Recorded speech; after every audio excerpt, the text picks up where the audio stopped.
If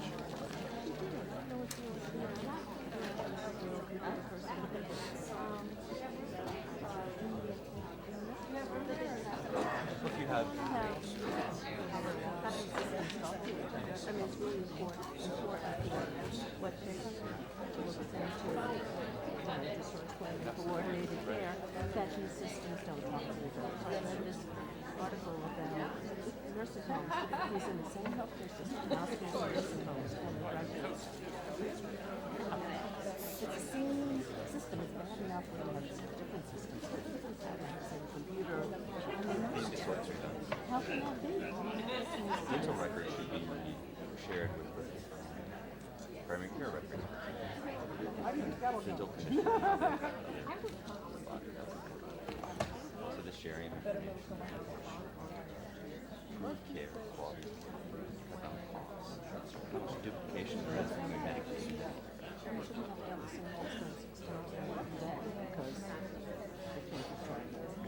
So this is better. Way of saving up the Medicare budget.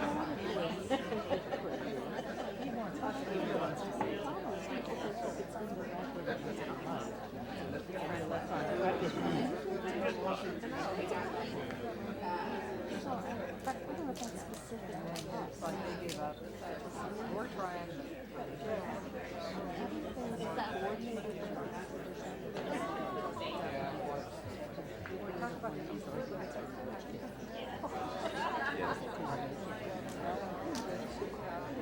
You know, it's like you can just say senior anything.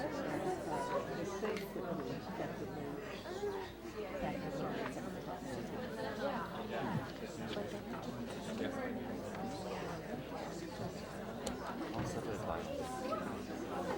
Got a joyride? So I put 2 and 2 together.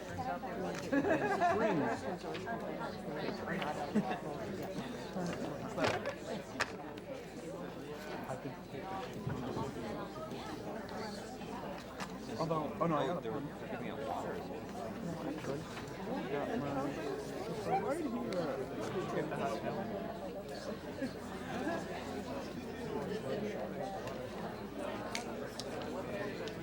I hear there are some a la carte happening. There's no one from.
Program 3. I was thinking we could invite a layman. So that's easier. Really? How long ago? Seriously? It was like 1 week. I think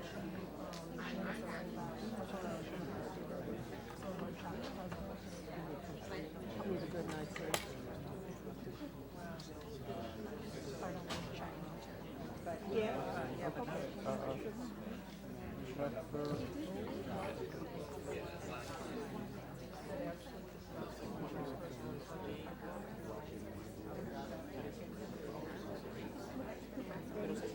well, I can't do the mail.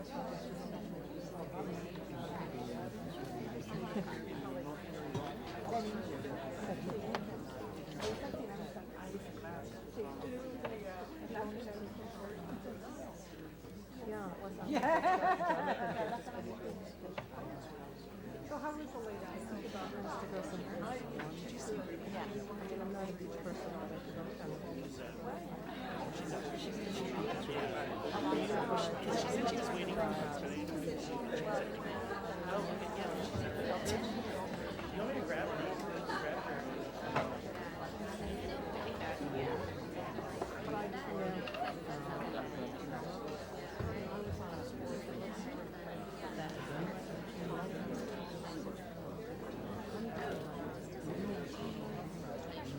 Oh, I realized I never texted you back last night. I went to texted you how I still had my response on your draft message. Whoops. Alright.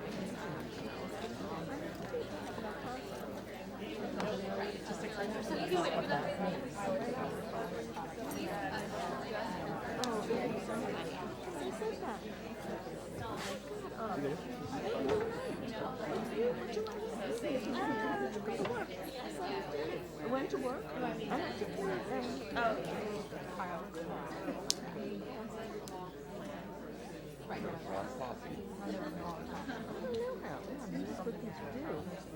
But I thought it was. I was beside myself, overjoyed, totally thrilled at it.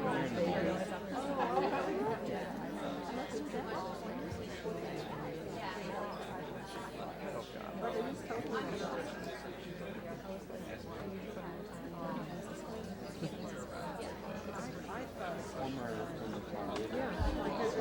Did she, like, I know, did she have it such like the text size be larger? Yeah, good eyes, huh?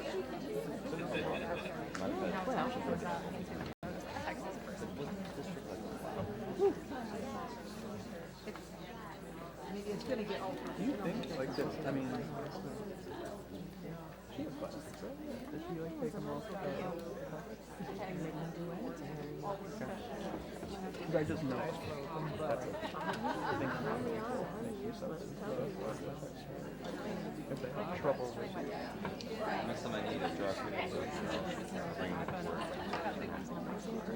I cannot open anything. I have all those things. Yeah. Still can't do it.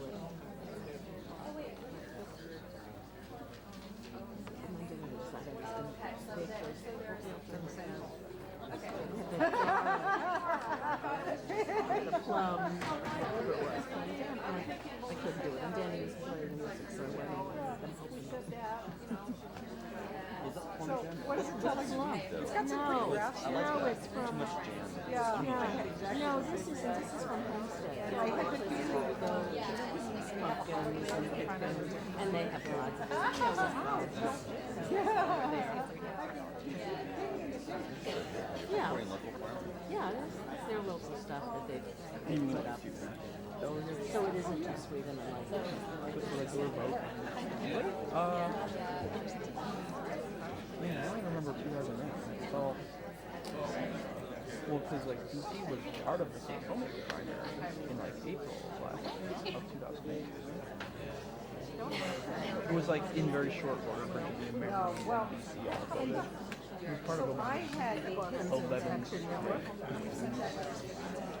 I think this one, and this endless, and then she never hears from them again. It's the most incredible, outrageous.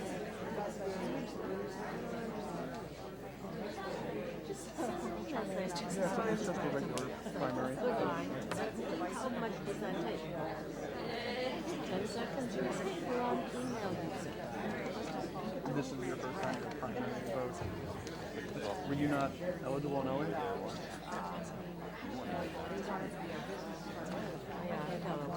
Oh, it's your first time. Remember what happened. I don't ever do that. It is so hard.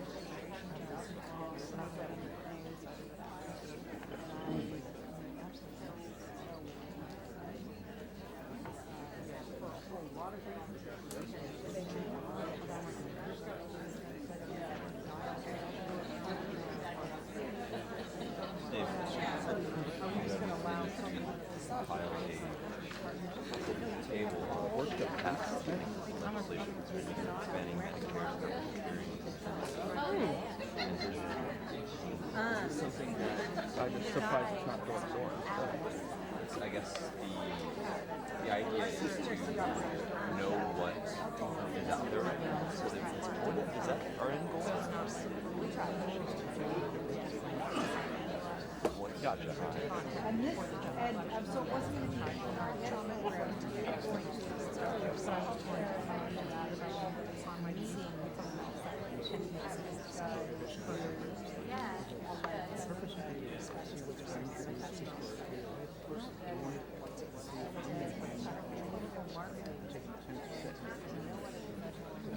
Not very hard for me. Just lock stuff. and I tried explaining it.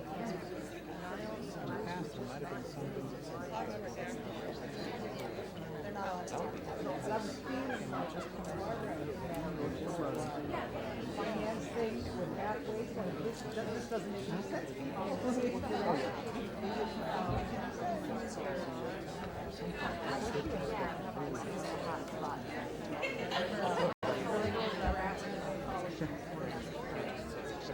I actually didn't hear about this.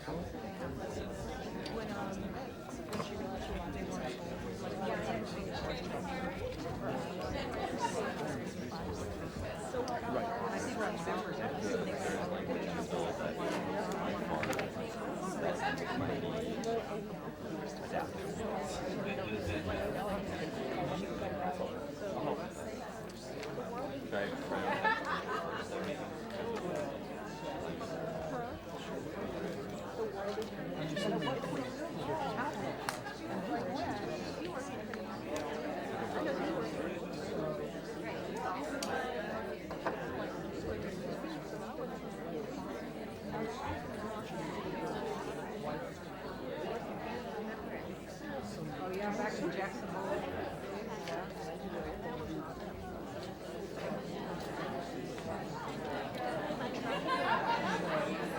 Wow, we're not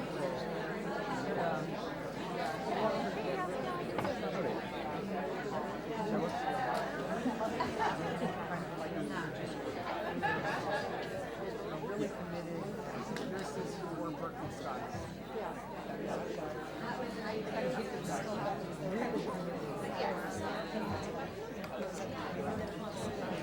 There's a lot.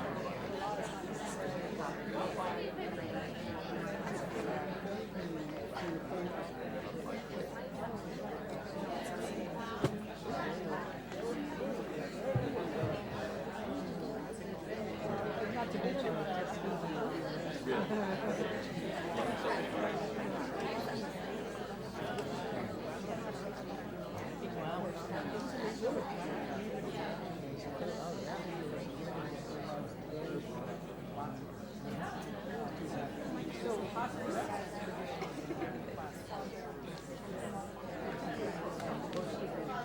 staying on top of it. I wouldn't think that'd be so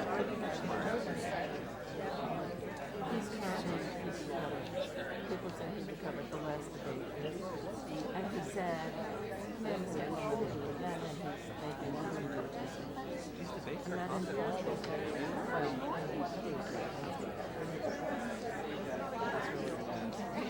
Rubio has a shot.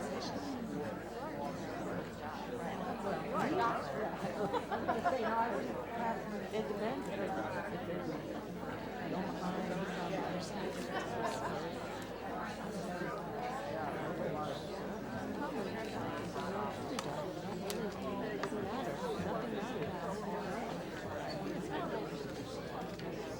He's getting money because of the island race. yeah, people didn't,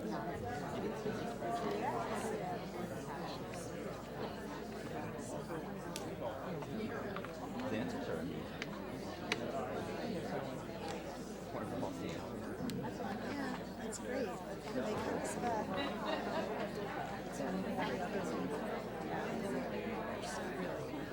It's not as though they felt they just the Sunday night Israeli dance room, but you're now every other Sunday night Israeli dance room. That's important. It's hard for consistency, but it does make when we do have those sessions are more widely attended because everyone knows if they miss it, you can't come to two more.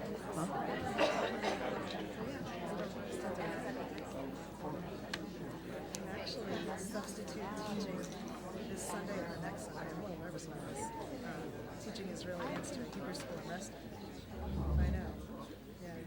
So if someone can't do it, someone else.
Thank you.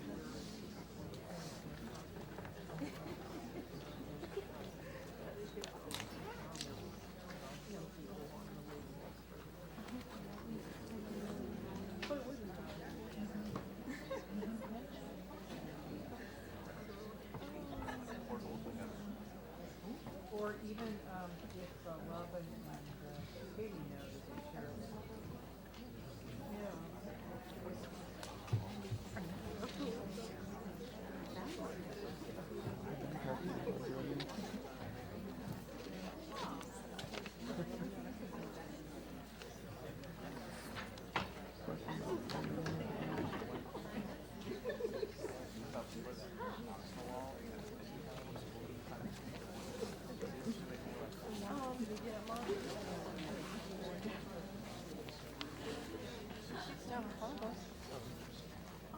Or next to me.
I got assigned to it, I don't know. Demonstrating how the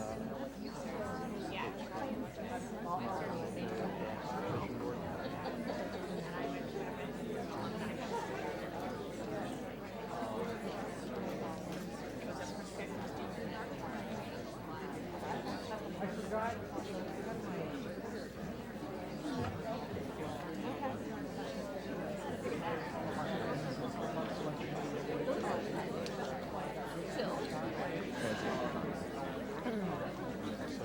Good afternoon, everybody. Good afternoon.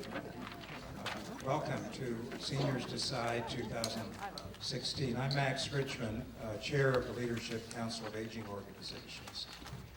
We're a coalition of 72 organizations representing the interests and needs of America's seniors, their caregivers, and their families. This is the first and I think the only national forum dedicated to the views of presidential candidates on issues affecting older Americans. First of all, I'd like to thank the organizations that contributed financially to make this forum possible. AARP, Compassion and Choices, and the National Committee to Preserve Social Security and Medicare. Also, I'd like to thank the members of our task force, our LCAO task force, that worked tirelessly. I know because I saw them in the office a lot. To put on this event. And special thanks to Julie Tippins and Alan Lopat.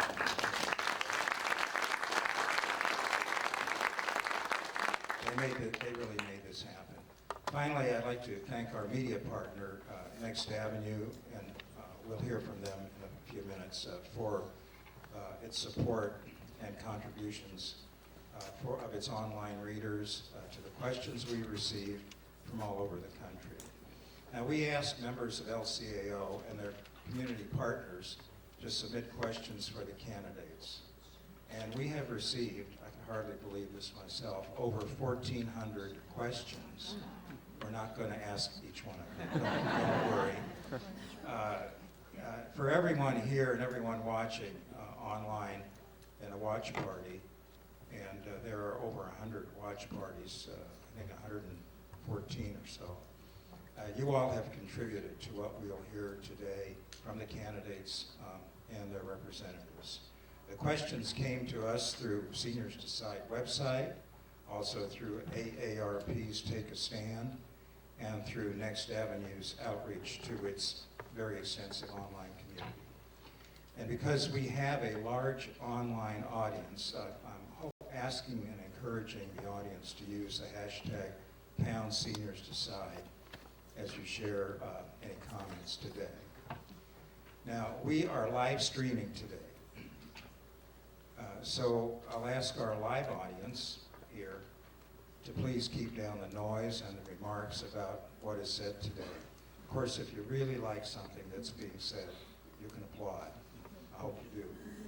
So before we go to the first campaign, I thought it would be enlightening for us to hear from our two special guests, hear some insight about what is driving seniors' decisions as they get ready to vote this year. So, you know, we call this Seniors Forum Seniors Decide 2016 because we know, and you know, older Americans are consistent and well-informed voters. They vote in very high numbers. And they'll affect the outcome of this very important election. So we've asked two people with public opinion polling expertise to join us here today and share their analysis. and tell us what's on the minds of older voters that will be influencing their decisions. I'll introduce them both at the same time and ask Jonathan Voss to begin. Jonathan is a partner at Lake Research Partners. He's been a partner for 4 years as a senior analyst and currently serves as vice president, if I'm not mistaken. Jonathan is a trained focus group moderator. He works on a variety of issues for Lake Research, including economic issues, environmental issues, issues involving children's access to public education, and ensuring that people can retire in dignity. Before joining Lake Research, Jonathan worked at Benenson Strategy Group and the Feldman Group and conducted research across the country for a number of congressional and statewide campaigns and ballot initiatives. And Jonathan has provided some very strategic guidance for campaigns, issue coalitions, corporations, and nonprofit organizations, including the National Committee to Preserve Social Security and Medicare. Jonathan's from Orange County, New York. He started working on political campaigns as a college student, has a master's in public administration from NYU, and a bachelor's degree in politics also from NYU. And we thank you for being here, and we thank Bob Carpenter for joining us. Thanks for coming in from Annapolis. Bob is with Chesapeake Beach Consulting. Prior to founding his own firm, he spent 18 years at American Viewpoint, where he was vice president. He has extensive experience in both qualitative and quantitative research, conducting polls, focus groups for Republican candidates. This is a bipartisan, nonpartisan, one of those group for candidates for federal and state office, as well as companies and organizations ranging from Nature Conservancy to the Human Rights Campaign, and has also worked on Republican Party organizations in California, Alaska, Michigan. Bob serves in local office himself as a member of the Chesapeake Beach Town Council, so he has firsthand experience in managing budgets and delivering services. Thank you both for being here. We look forward to your insights, and Jonathan, we'll start with you. Well, thank you very much for having me today and having us today provide our sense of what's gone on so far in the race for president, what we can expect to come, and how seniors, what issues are important to them as this election heats up. Very happy to be here today on behalf of Lake Research Partners. As Max said, we have done work, actually Bob and I together, on behalf of the National Committee to Preserve Social Security and Medicare for a number of years. So very happy to be here today with a live audience and an audience joining us on the web. So to start, in terms of the Democratic race and what's gone on so far and what's going on, based on what's happened in Iowa and what's happened in New Hampshire, there's a couple clear trends that are emerging thus far. So first, Hillary performs best with older voters, those who care about the right experience for what the next president should have, those who have higher concerns about electability, and those who want to continue President Obama's policies. Those are based on entrance polls from Iowa and exit polls from New Hampshire. She does better with women than she does with men, although Bernie did carry women 55 to 44 in New Hampshire, but she outperformed amongst women compared to men as well. Senator Sanders performs best with young voters. To give you a sense of just how well he performed in Iowa, for example, he won around 84%, 86 between age 17 and 24, 81 between 25 and to 29. So the under 30 crowd, 84% went for Bernie Sanders. President Obama won millennials in 2008 as well, and that was very famous as part of kind of the headline coming out of Iowa. 56% of millennials, of voters under 30, voted for President Obama in 2008. So to go from 56% to 84% is a dramatic increase in performance that Senator Sanders did in Iowa. And he continued that in New Hampshire, winning 83% of the vote from voters aged 18 to 29. So that is certainly one of his strengths. Older voters, however, are one of his weaknesses. Among seniors, 55% in New Hampshire went for Hillary to 44% for Senator Sanders. In terms of attributes, Bernie supporters care about income inequality above all else. Being outside the establishment, that is a characteristic in a candidate for president that they want. He gets better marks for honesty and trustworthiness at the moment than Hillary Clinton does, and also those who want the next president to be more liberal than President Obama. So there are some clear cleavages within the Democratic primary electorate that are emerging as this primary campaign goes on. And you know, one of the frustrating things about being a pollster is kind of the expectation that we have a crystal ball. I do not pretend to have one. I don't know who wins this nomination, but in terms of looking ahead, right now I think a poll came out this morning or maybe yesterday from CNN that has Secretary Clinton up 48 to 47 in Nevada. I think there was another poll that had them completely tied. So Nevada, which is on Saturday at the moment, for all intents and purposes, is a tie race. The conventional wisdom holds that for Hillary's success, it's South Carolina and Super Tuesday for two main reasons. One, the African American share of the electorate in South Carolina and in the other Super Tuesday states is much greater than it is or has been in Iowa and New Hampshire. To give you a sense, her favorability among African Americans, 73% favorable, 18% unfavorable. For Senator Sanders, 42% favorable, 35% unfavorable. If you look at the averages of polls right now, she is winning. She has majority support across every state on Super Tuesday with the exception of Vermont. But things change, as you know. Depending on what happens with Nevada, depending on what happens with South Carolina, momentum will drive the narrative as Super Tuesday approaches. Financially, they are competitive. In terms of the on-the-ground organizing, that will remain to be seen as they head into the Super Tuesday states. I do not have a crystal ball as to what happens there, but definitely stay tuned. Am I finished here? I should not pass on to Bob? Okay. With that, I will pass it on to Bob Carpenter. Well, thank you. Thank you for allowing me the opportunity to spend some time with you. I'm going to get up and move around, if that's okay with the cameraman. Okay. I've got some slides I'd like to show you. Just some historical information about where seniors are in terms of the electorate. And you can see in 1976, which is as far back as I went, 14% were 60 plus. And it's gone to a high in 1988 of 22%. Some of these numbers are 60 plus and some are 65 plus. In 76, 80, and 88, it was 60 plus. All others, it was 65 plus. But you can see it's leveled out over the last 3 elections at 16%. So those 65 plus are making up 16% of the electorate, which is a big share and will continue to grow as Americans continue to live longer. I would expect this would continue to increase. So where have seniors been over the last several elections? In 1976, Carter was winning with 50% of the vote. Ford was losing with 48. But Ford carried seniors 52 to 48%.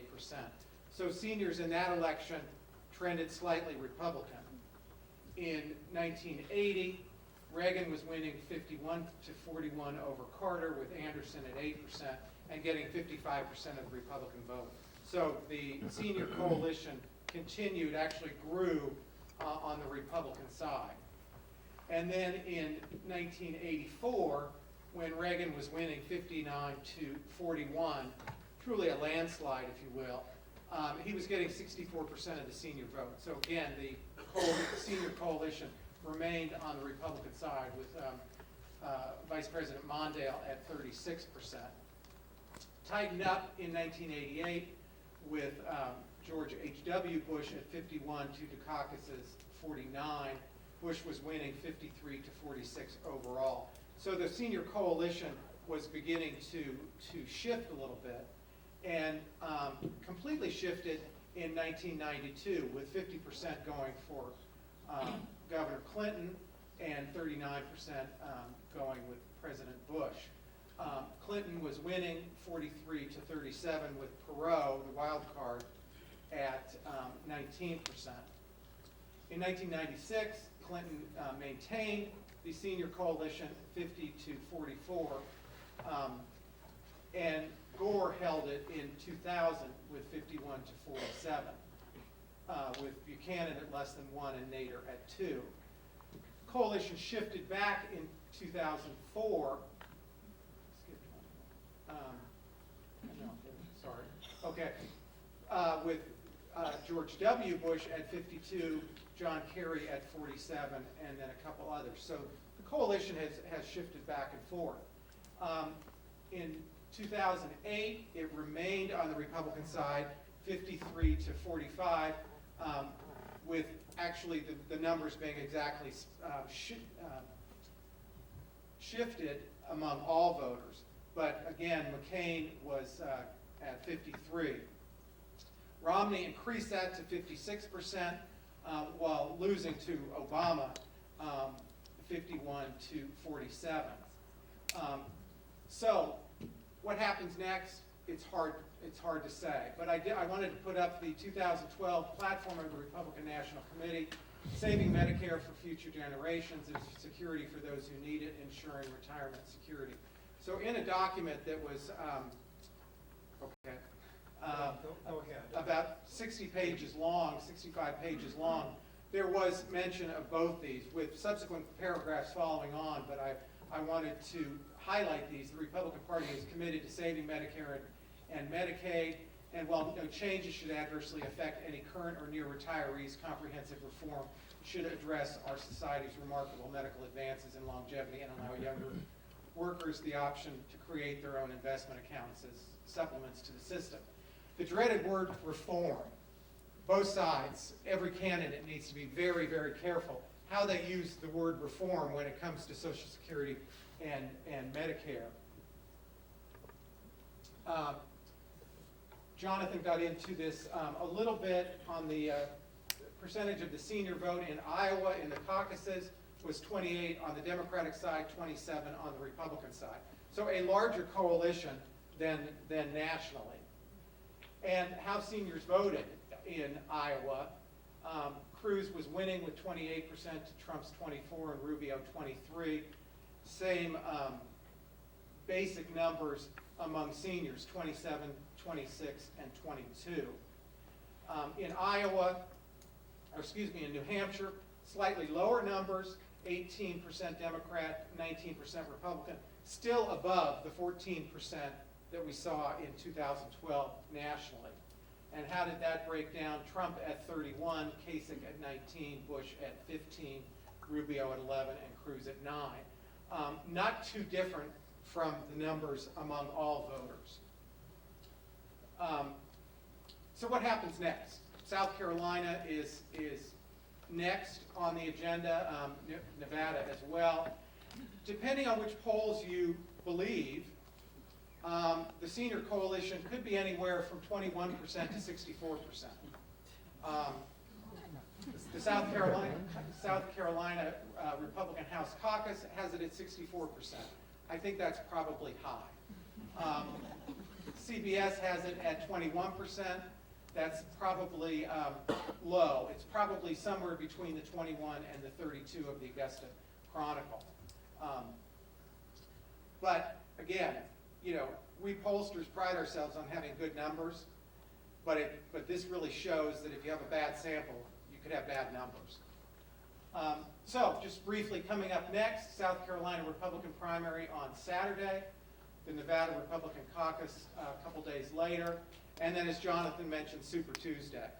Will it all be over by Super Tuesday? Very possibly. There's a lot going on the 1st of March. And then we continue on to through March, April, and May. But Super Tuesday is the date to watch, and the senior coalition could make the difference as I've shown they have made in both the two contests that have already been held and the over the last 30 or 40 years, their vote share. So with that, let me stop there, and I think we both look forward to questions.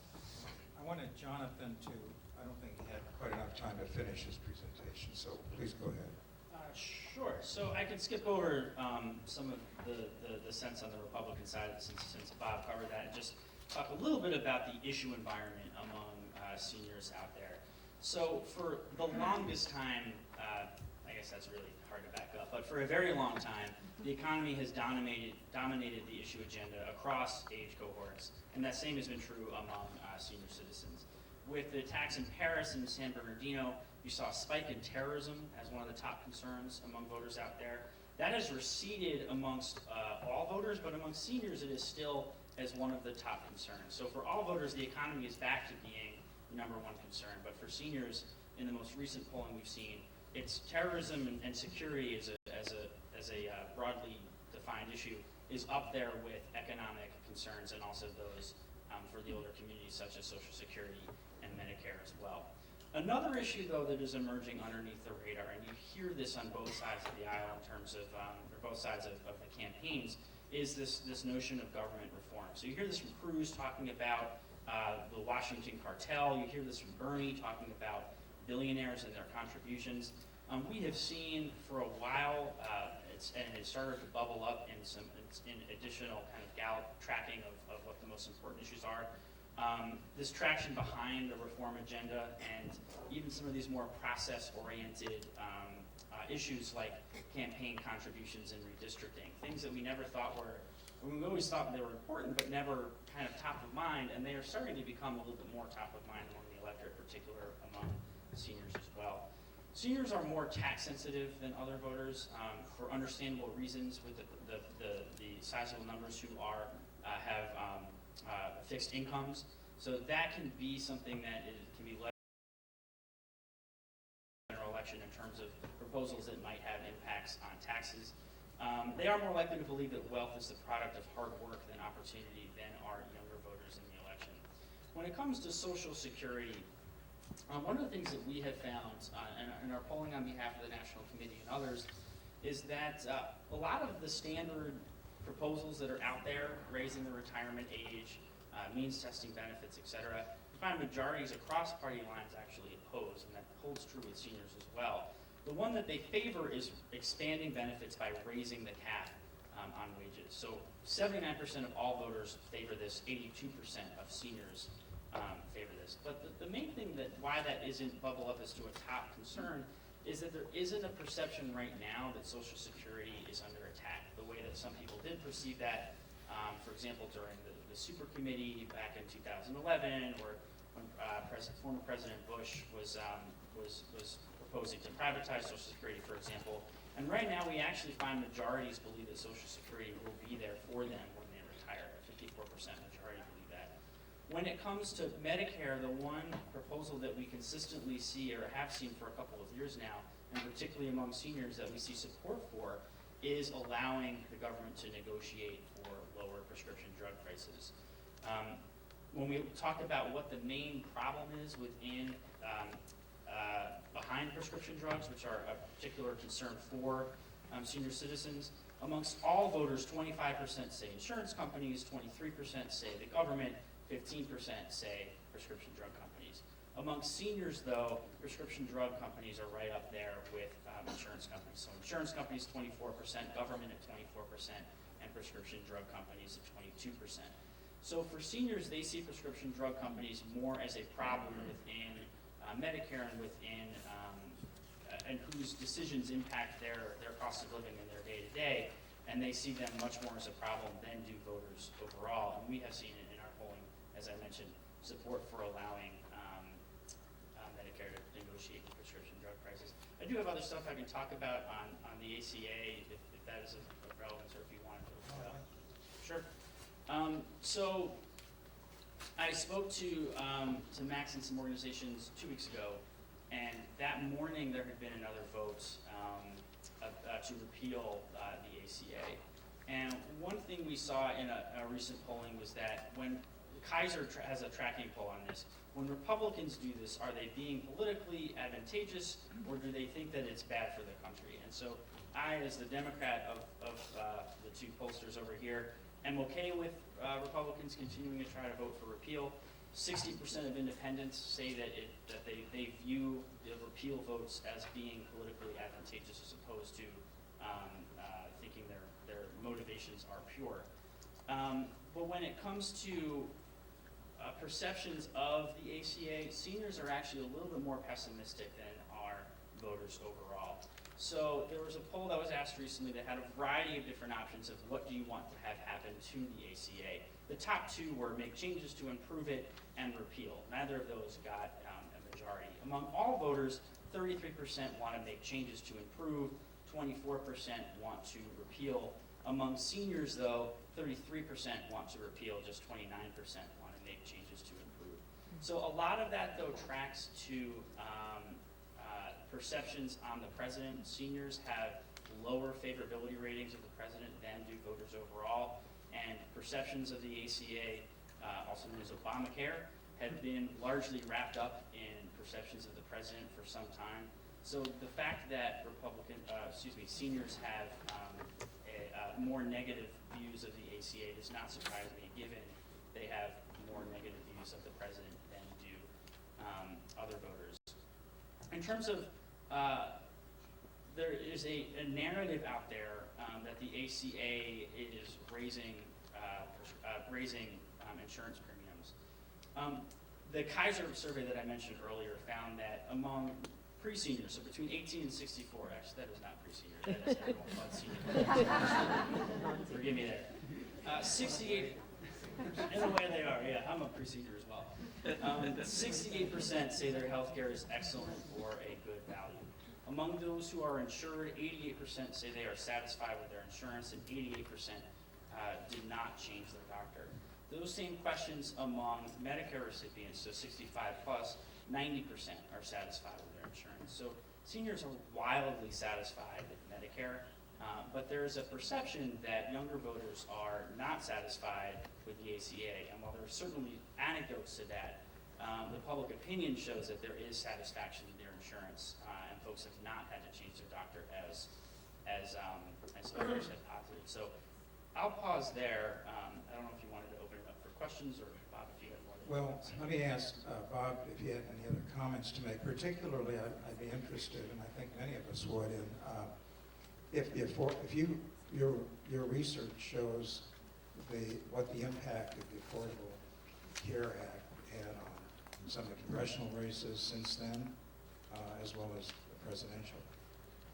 Well, I don't have any exact numbers, but I will say that, and to Jonathan's point, voters and seniors are concerned about the economy, and a second tier for voters, a high second tier for seniors is terrorism and security, and that's terrorism and security in their homes, security in their country, security in their neighborhoods.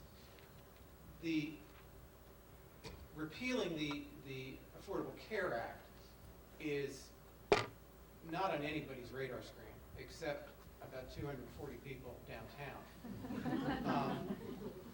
And I say that as a Republican, but when the economy is anywhere from 25 to 35% in terms of the most important issue facing the country,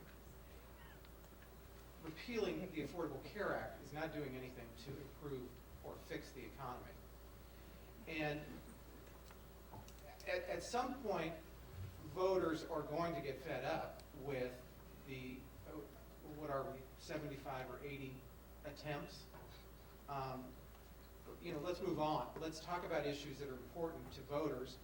And as I showed, the Senior Coalition is an important coalition in any election. And they're concerned with health care, but they're not concerned with repealing Obamacare or the ACA.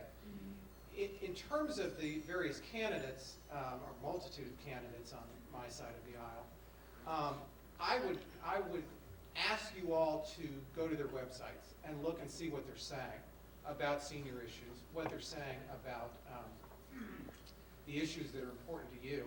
Because I looked around a little bit, and with the exception of one or two of the leading candidates, there isn't a senior tab, there isn't an older American tab.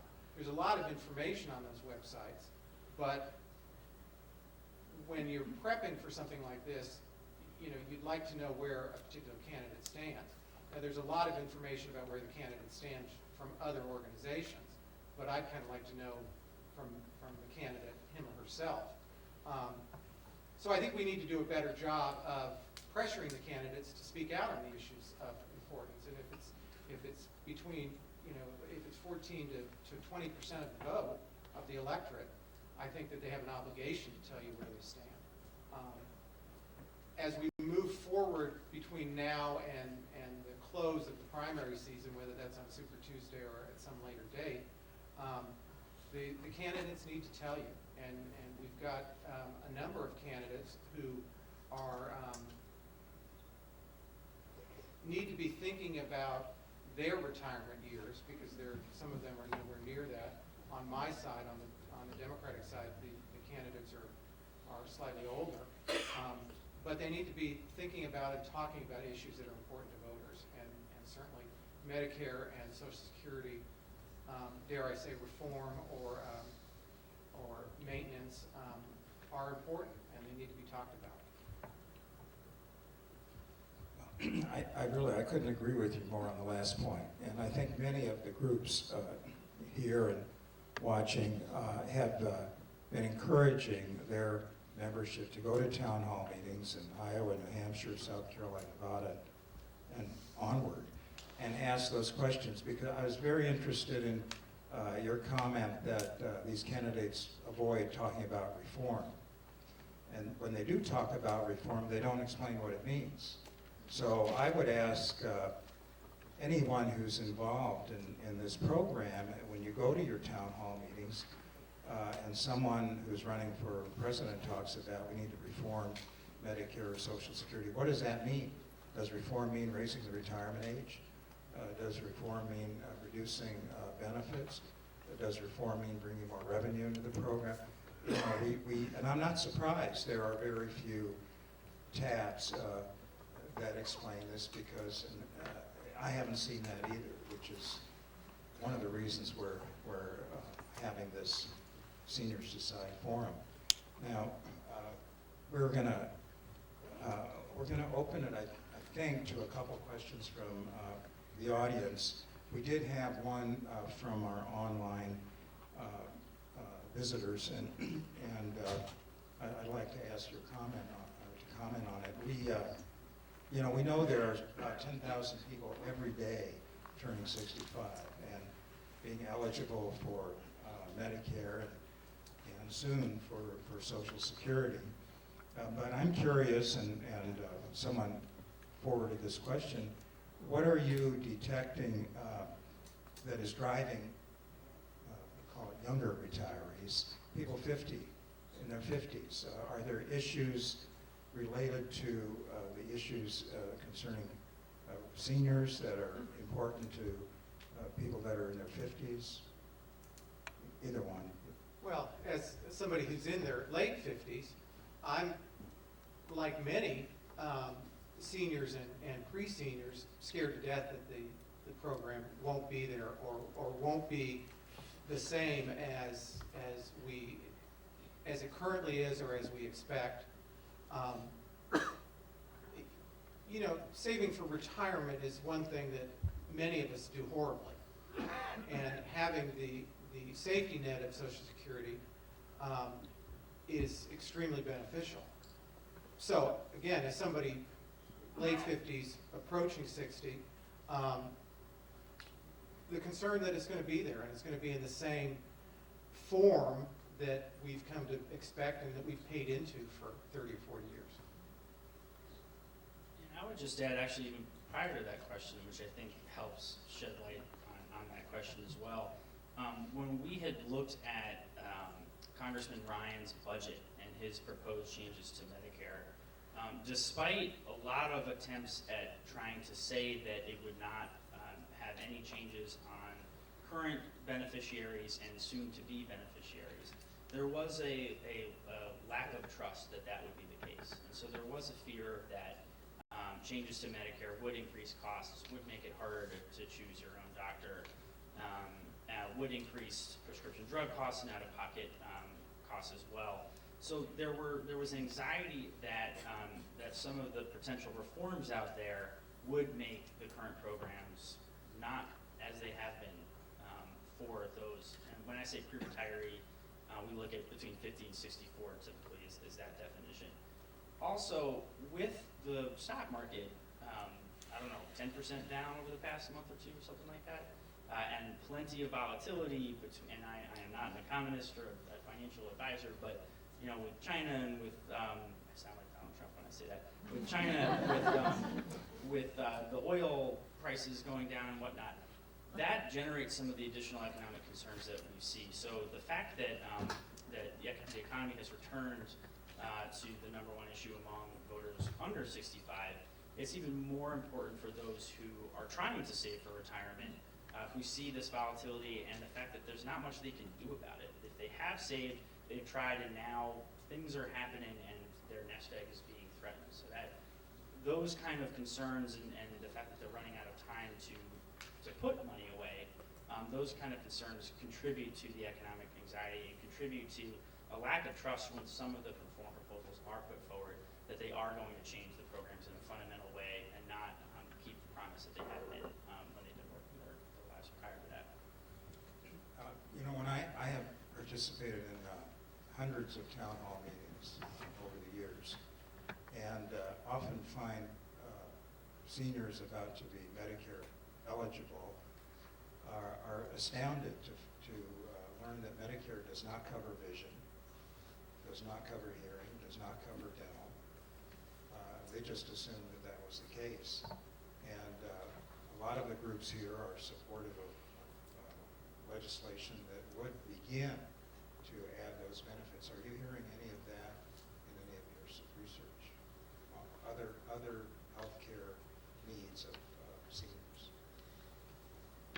I have not, no. I mean, we have done some work with those with chronic illnesses and their perceptions of the Affordable Care Act, for example, and not to harp back on the ACA bandwagon, but there are many out there who feel very thankful that pills that used to cost them, or treatments that used to cost them $500 can now cost them $5. So there are those out there who now have treatment these are not Medicare beneficiaries that are thankful for that, but I have not looked at specifically that with folks on Medicare or seniors.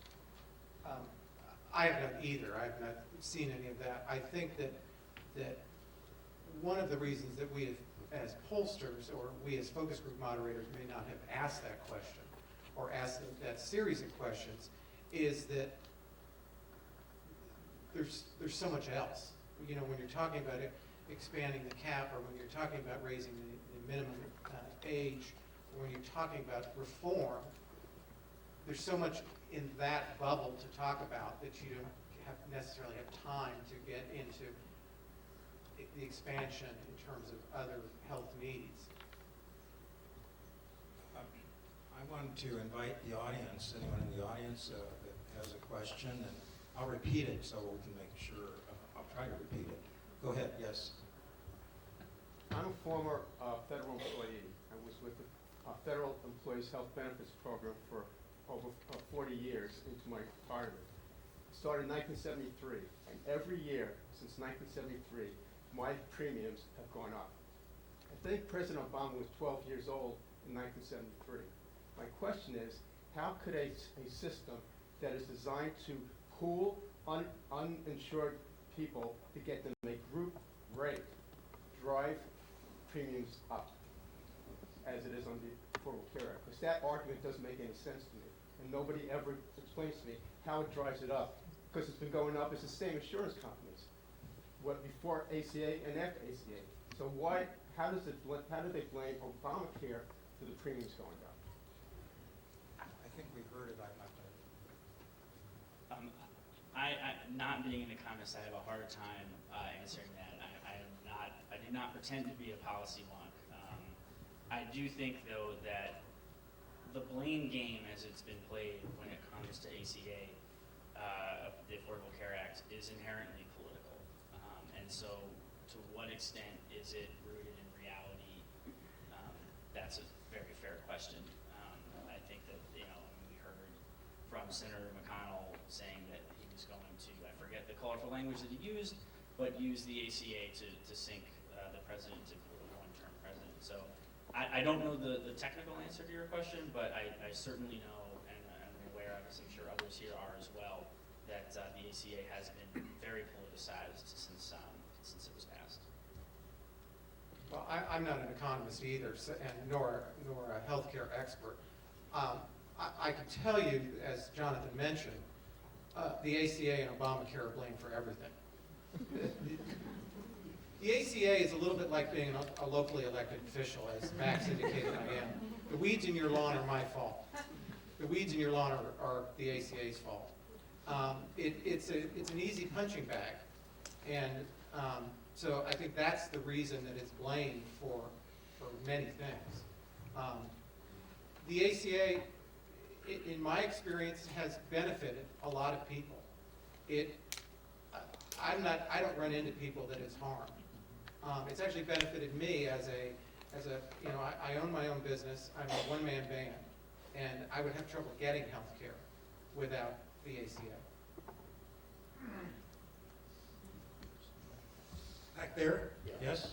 I'm curious as to whether when you were asking your questions, you asked about entitlements as opposed to Social Security and Medicare. Because I see often candidates talking about being in favor of cutting entitlements, but not in favor of cutting Social Security and Medicare. And I wonder how much people understand that when they talk about cutting entitlements, they're talking about Social Security and Medicare. Let me repeat that case so it doesn't go through. The question, I think, is in the polling, do you make a distinction between the terms of Social Security, Medicare, and the broader term entitlements? Yeah. We did actually. We explicitly tested that, and I don't remember the numbers off the top of my head. But the good news is majorities of voters across party lines oppose cuts to either when you call it entitlements or when you call it Social Security and Medicare.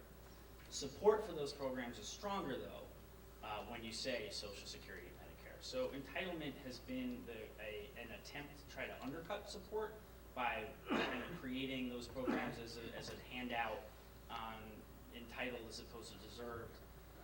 And so that has been an intentional term of art for a number of years. And it does do the trick to a certain extent. It erodes support somewhat. But those programs are so strong. Any politician in America today would love to have the approval ratings of Social Security and Medicare. And so when you call them Social Security and Medicare, they are much more popular than when you call them entitlement programs. But still popular. Yes, please. Can you say a little bit about how sensitive seniors are to prescription drug prices being as high as they are, at least for specialty drugs? Have you done any work in those areas?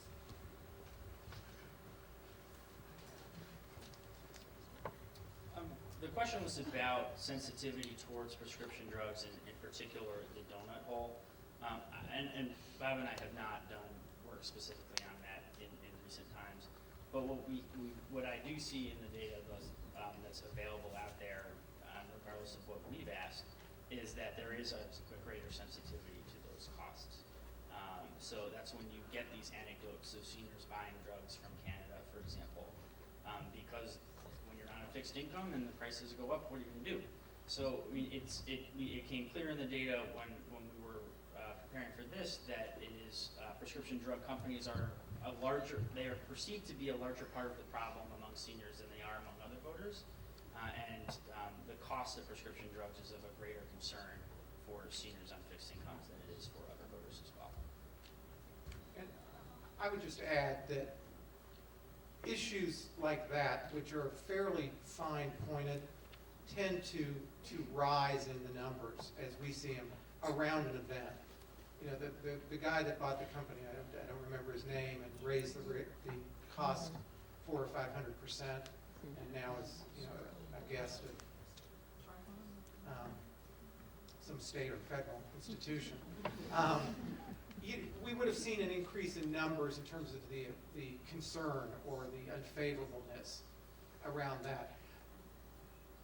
Part of the issue that we face is there's so much in the senior realm, that when we do a survey for the National Coalition, or we do a survey for AARP or one of the other organizations, or do a survey in general, there's so much to cover that we often can't get as specific as we would like to.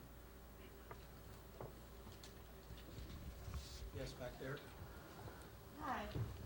Medicaid is also such an important part of the mix for older adults, and so many are unaware of the importance it plays in access to long-term services.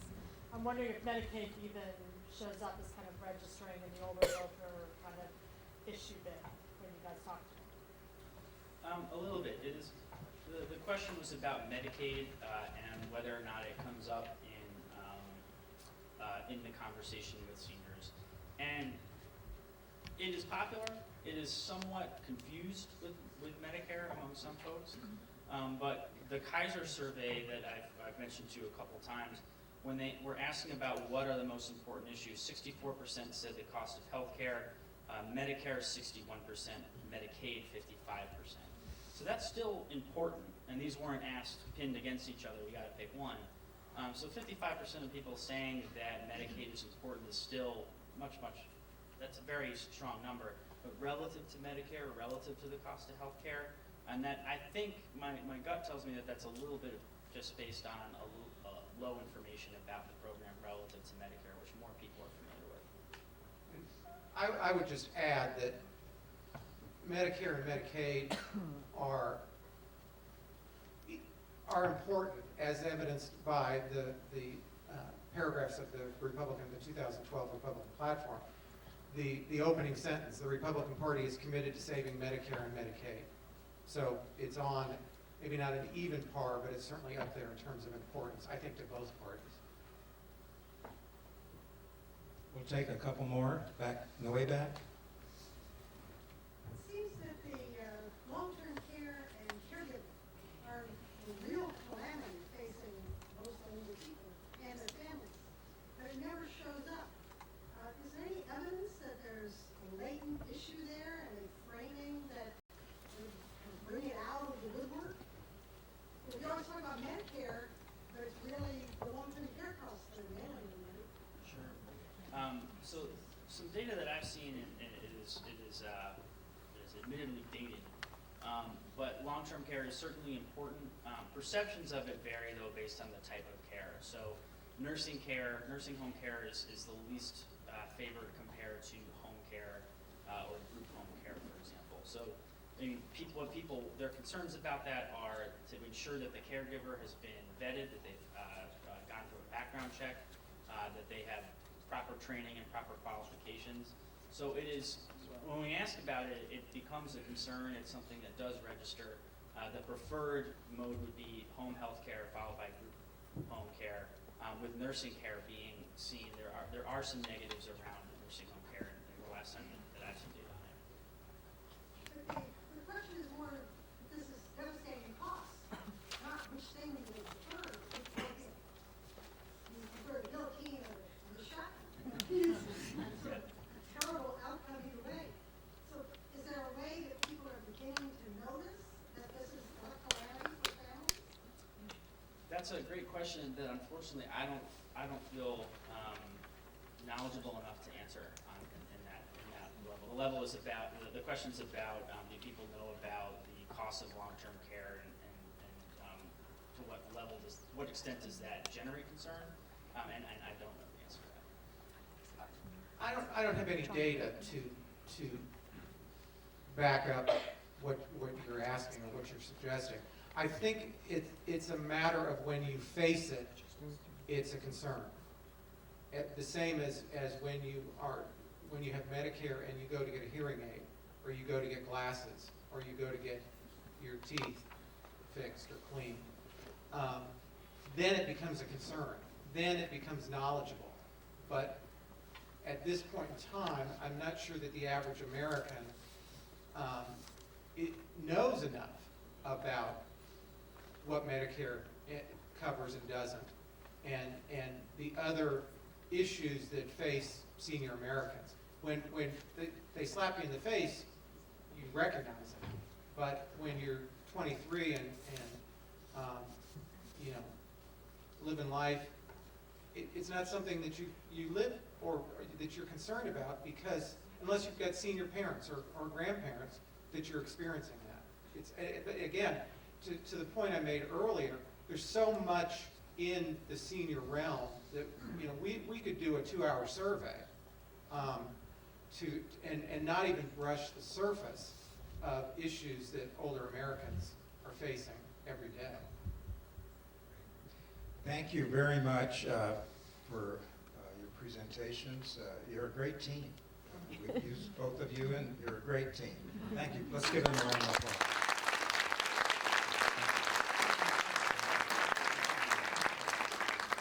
Now, before we go, thank you guys. Before we go to the campaigns, I just wanted Susan Donnelly to come up for a second. And she's the managing director of Next Avenue. That's our media partner, and I wanted her to make a few comments about the organization. Many of you have probably been involved with it.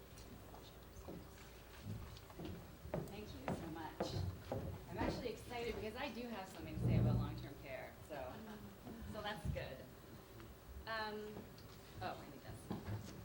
So thank you so much for letting me be here today. I'm really excited. I'm just going to talk a little bit about a survey that we recently fielded at Next Avenue, asking our readers what matters to them in the election.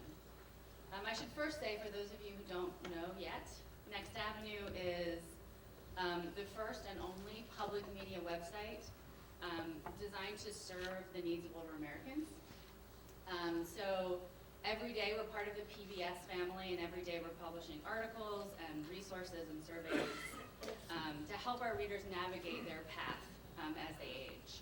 So we've got millions of folks who are part of America's booming older population, who are part of our readership. And so, you know, we're really thinking about them on a day-to-day basis. These are the issues that matter to them, the issues that we're talking about matter to them every day. They're not academic for them, and they're not part of a vague future. They matter right now, and they're going to matter throughout the next administration and beyond. So that's why we took the time with the financial support of the SCAN Foundation to survey our readers. And I'm just going to talk a tiny bit about what we heard from our 3,400 respondents. So first of all, it won't be a surprise, 98% of respondents are planning to vote. So they're seniors and they're engaged. I should also say that Next Avenue readership is slightly younger than the definition of senior we've been using today. They're 54 to 65 primarily. We also have some older folks. We also have some younger folks. But so when we asked them if aging issues would be a factor in their voting decisions, they unanimously said that it would. Not unanimous, 67% said that aging issues would be a factor.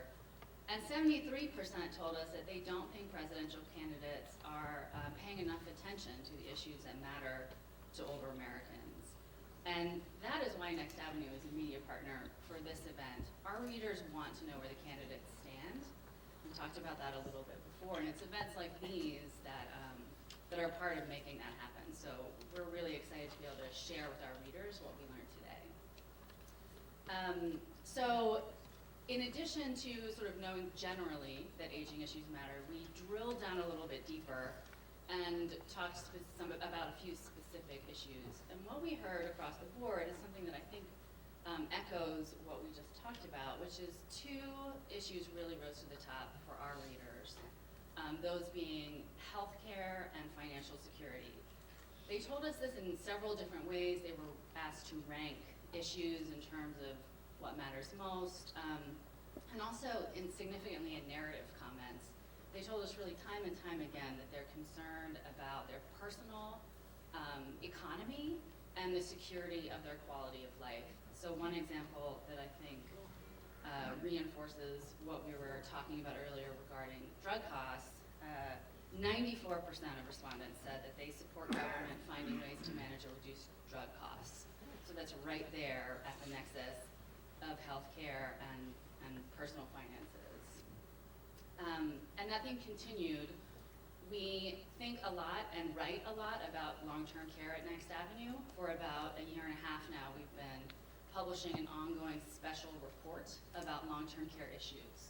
So Next Avenue readers are pretty well informed about these issues, and they do recognize long-term care costs as a significant risk to their personal finances.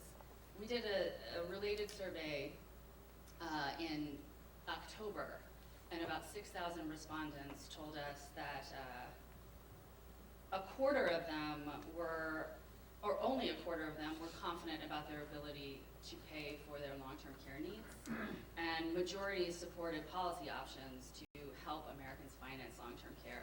So on this survey, we drilled down a bit more, and we found that the majority of respondents supported expanding Medicaid to cover long-term care costs. And they also wanted policies to incentivize personal savings for long-term care costs. So again, the variety of issues we asked them about, healthcare and financial security, really rose to the top. And the last thing I'll say about what we learned from our readers, and I think it may be the most powerful thing we heard, is that they don't want to be thought of as a single-minded, self-interested voting bloc. They told us time and time again when we asked them to back out and think about other issues outside of aging-related issues that matter to them as they'll be making their voting decisions this fall.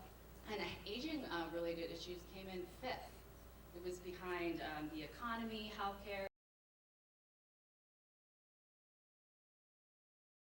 other issues that they felt like were more critical. So they do care about aging issues, but not exclusively. And the reason why, they told us, is because they really care deeply about the future and future generations, their kids, their grandkids. They're scared for their futures, and they care about those issues as well. And they don't want to be perceived as just a drain on our country's resources. They think they can be part of the solution. They say that they think we're in this all together. And one reader said, "You can't separate life into neat little packages based on age or any other demographic." And I think as we move into this next part of the forum, it's a great reminder to all of us that there is no single voice of older Americans. Their perspectives are diverse and varied, and I think worthy of consideration with all of that complexity. So in the room there are handouts with a sort of snapshot of some of our findings. For folks on the live stream, you can go to nextavenue.org. There's tons of information there. And thank you so much for your time.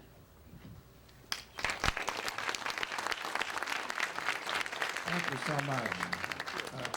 Now we're going to move on to the candidates portion of the program.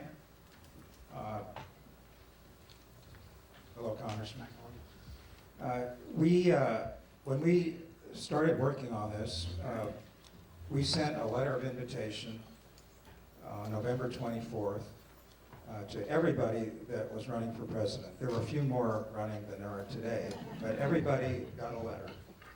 And we followed up since that time. It's been about 3.5 months with many, many phone calls, emails, tried to contact campaigns.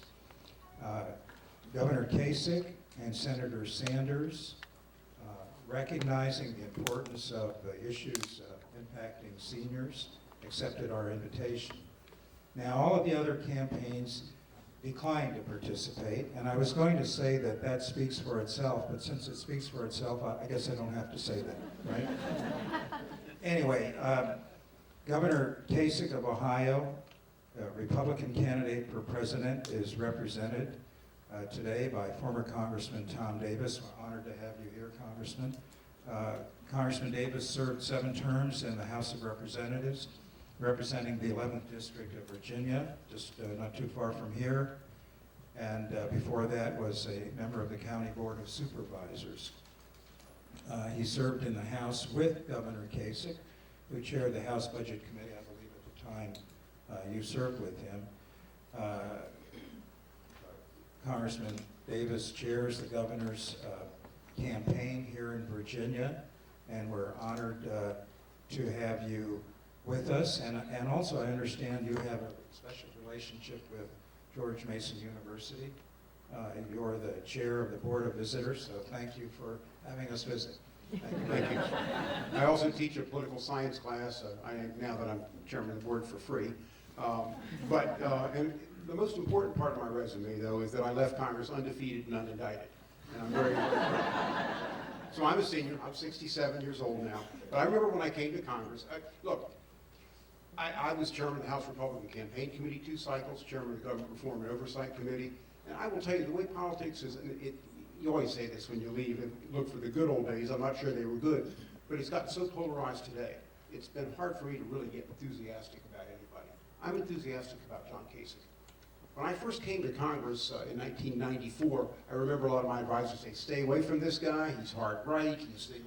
He's pushing the envelope," and he did, because he saw what unbalanced budgets were doing to this country. The rising deficits at that point were putting in jeopardy our long-term programs, the safety of Social Security, the safety of Medicare, but more importantly, the burden it was going to leave on our children, and our inability to do other things in government as we started paying more and more in interest on the national debt. And as chairman of the Budget Committee, John pushed the envelope, but you know what? We reached a deal with the Clinton administration in 1997, and we had 4 years of balanced budgets. And when he left Washington and left Congress, again, he left undefeated and unindicted too.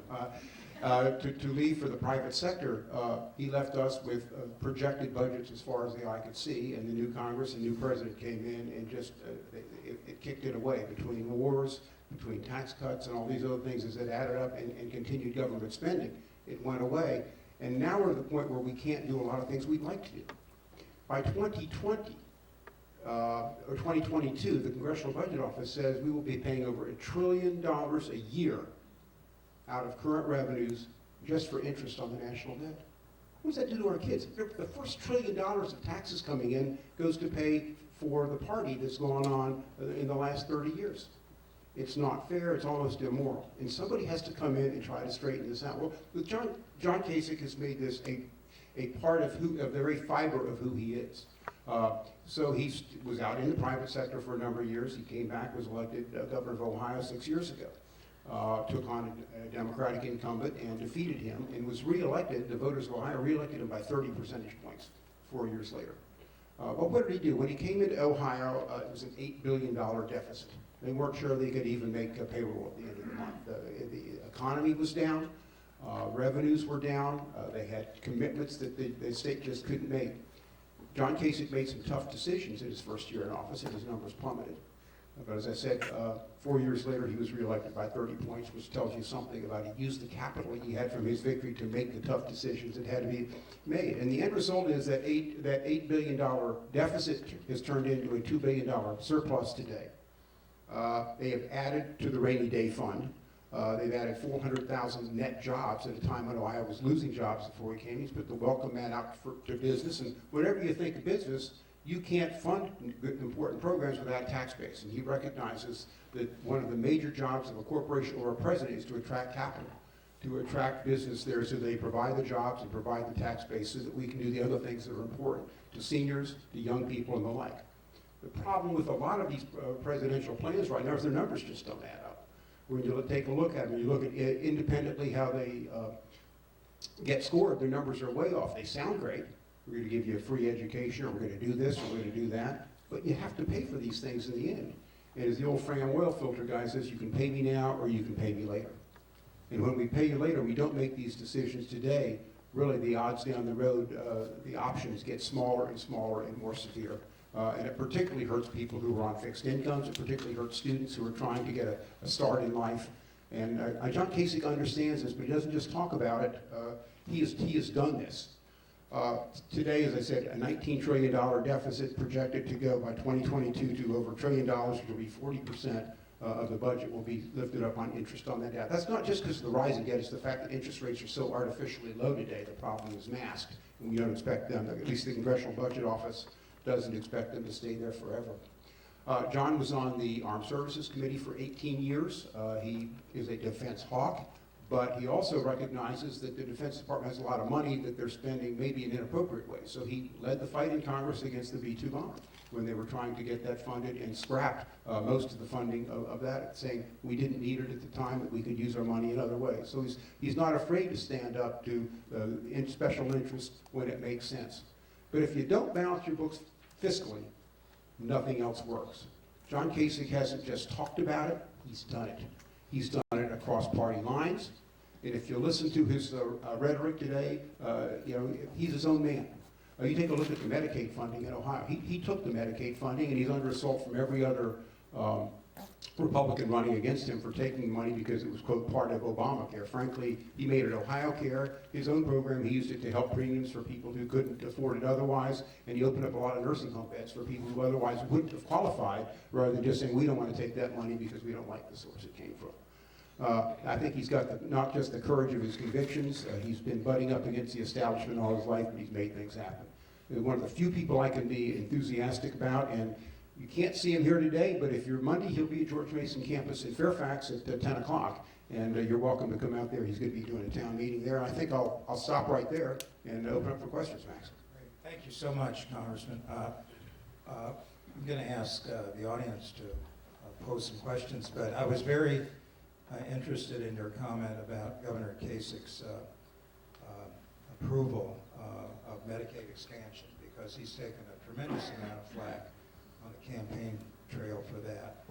And I think he makes one of the most compelling cases I've heard for why that was a good thing to do for Ohio, and I think it'd be a good thing to do in a lot of other states as well. But I wonder, can you say anything about whether the governor would be amenable to changes in the Medicare program, not Medicaid, but in the Medicare program, that would allow some support for long-term care services and long-term care supports?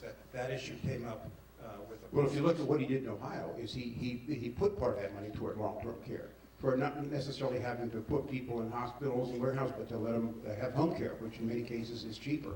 And they were able to do that with the additional money there. So I think you have to look at the total situation. I don't want to put words in the governor's mouth, but I know they were able to care for more people in their home. They put more into long-term care as a result of that, one of the ways that they utilized that Medicaid money in Ohio. But let's face it, Medicare is going to have to be changed. It is not sustainable growing at 7% a year. People who look at you in the eye and say, we're going to put more into it, they won't tell you where they're going to make the cuts, because there isn't anywhere at this point. We're going to have to make some tough changes. The one thing he said is the people who are currently receiving it are going to continue to receive it. We're going to try to do this in a common sense way that makes sense. And if you want to know what a person's going to do, look what they've done. And I just invite you to look at his record in Ohio, look at his record, not just for seniors there, but for all groups. He was a Republican who got 25% of the African American vote, which is pretty high for a Republican these days. He got a huge minority vote out of other groups within the state. He's a very, very inclusive governor. He recognized that America is a very diverse country. We need to respect, I think, people from different backgrounds and different views and bring them in to the equation of solving problems and not just having them solve on one side of the table. Because you don't get your best outcomes when you only have one side of the table. Everybody needs to be a part of this, and I think that's been his decision-making process from the time he worked with Democrats to balance the budget to his time as governor of Ohio. Thank you very much. One other question I wanted to ask you is, and this is an issue that I think is especially relevant to Republican candidates, that involves cutting taxes. And as you know, there's a tax on Social Security benefits for individuals making above $25,000 a year. That threshold has been the same for over 30 years. And there is some talk that we've heard here in Washington of adjusting that threshold, because more and more people are being brought into it, and I think not necessarily intentionally, but lifting that threshold would in fact be a cut for taxes for some seniors receiving Social Security. And I wonder if you have any insight on the governor's approach. I've not talked to him about this. I don't want to misrepresent it. I would say that initially, when they started taxing this, he opposed it. if you remember back to his record in Congress in the Balanced Budget Act of '93, which taxed these. He opposed it at that point. Look, seniors are not, as you've learned from the polling, not a monolithic group. But there are a lot of people who live on fixed incomes, and when you retire, we're living a lot longer than we used to, hopefully, at least in my case.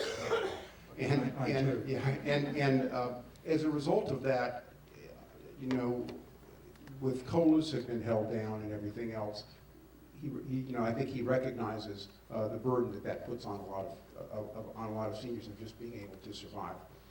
So I don't know where, I haven't talked to him about it. I don't want to misrepresent where he would be on that, except that when they initially taxed these back in the '93 Act, he opposed it. Great, thanks. We'll have to take a couple questions for Congressman Davis. Well, let's get a couple zingers out there. I'm sure you'll hear. Go ahead. Yes, ma'am. The defunding of Planned Parenthood, what basis did Senator Kasich make his decision to be in favor of it? I think he made it, the legislature voted it and put it on his desk, and at this point, I think he is pro-life. And I think for that reason, he signed the bill at this point. I think if they had decoupled it, that might have been different, but he signed the bill. Yes. Already about a third of elders live alone with no family, and about half have no actual assets beyond Social Security. So when they come up against those illnesses that you'll get when you get old, there's nothing to turn to except Medicare, which doesn't cover the long-term care costs or the caregiver issues. Why aren't any of the candidates developing some policy around this and what was done in Governor Casey? Well, Medicaid is also an important component of that. If you go into Well, nursing. yes, but you don't want to be that poor. You know, that's down to nothing. So- Well, that's right, but when you cut that funding, you're even below nothing, is what would be the better way to put it. And I think the only Republican candidate who took the Medicaid money and recognized what this could do for people, for people, you know, who met that need level. In addition to that, I just note that take a look. I don't have the specifics on what he did in Ohio with their health care plan, but there's a recognition of being able to keep people and having home visits sometimes being preferable to having to move people into institutions. These are tough issues. I know he favors more money on Alzheimer's, that we have not made the investment in this that we have in some other diseases. And long term, that's one of the fastest growing costs that we have in the system. Caregiving is part of that, but more importantly, I think science holds the key in some of these areas to being able to break those locks and make it easier. Ohio has a program called Passport for people who are not yet Medicaid. It's keeping people out of Medicaid. They also have a news program trying to figure out how to take care of people who are dually eligible. It seemed like you would start talking about some of those things.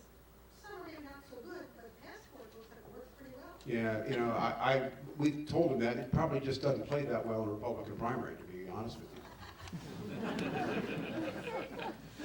Yes, ma'am.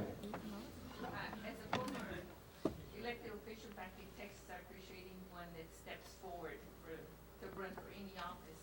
But my question is, you mentioned that he's interested in cutting Medicare in areas. What is his plan in cutting that? Because as seniors, we've paid our price, and we hate to see some deep cuts, as I would think the GOP is willing to do. Well, and privatizing Social Security, which I'm totally against. Well, first of all, the cuts are increases, and I don't know what you're going to have to revamp Medicare. You can't sustain a program at 7%. In Medicare Part B, frankly, people didn't pay in ahead of time. Medicare Part A, we paid into. Medicare Part B, not so much. I don't know what the specifics are in terms of what he's going to try to do.